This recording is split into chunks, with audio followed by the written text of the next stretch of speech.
Bé, molt bon dia. Així estem per a presentar la campanya comunicativa del voluntariat pel valencià. És el tercer any consecutiu que la presentem, des del 2005, i enguany Parla'm en valencià ve acompanyat de Pren-te una infusió amb nosaltres. És una infusió molt dolça, molt gradosa, la gent estarà a gust i podem xerrar. Se tracta, com sempre, de trobar persones que vulguin aprendre a parlar en valencià, que seran ajudades per persones que ja saben parlar en valencià. Enguany, com a novetat, tenim que la nostra guerrilla que treballa a peu de carrer es va extendre per unes quantes comarques del nostre territori.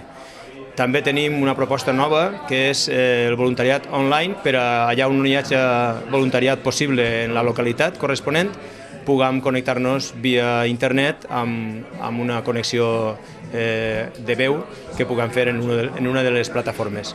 Bé, hem de dir que tenim el recolzament i el suport de l'Acadèmia Valenciana de la Llengua i de la Fundació Bancaixa, i a més volem deixar una cosa molt fàcil, que és això de sí al valencià, i el valencià no hauria d'utilitzar-se com a una lluita entre polítics de cap manera, perquè això fa que el valencià perga la seva valua com a llengua oficial que és junt al castellà.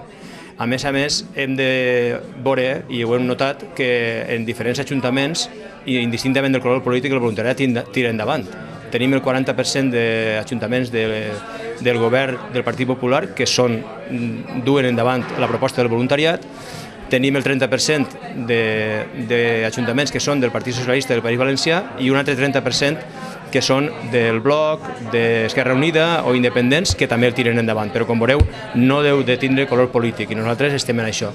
Donem la benvinguda a tots els voluntaris i aprenents, els donem les gràcies i, a més, oferim la mà per a dialogar sobre això i per a parlar, per a tirar aquest programa que pensem que és molt bonic, molt senzill i molt sostenible econòmicament. Que ens pregunte qui vulgui. També tenim una proposta molt senzilla a nivell econòmica, que li la plantegem al senyor conseller Alejandro Font-de-Mora i al nostre president, Francisco Camps, per a que, com són valencianoparlants, si volen, que accepten el repte, que estem convidant-los a que s'inscriguen com a voluntaris per a que puguen desconnectar una hora a la setmana del seu treball i que estiguen a gust ensenyant valencià a una altra persona.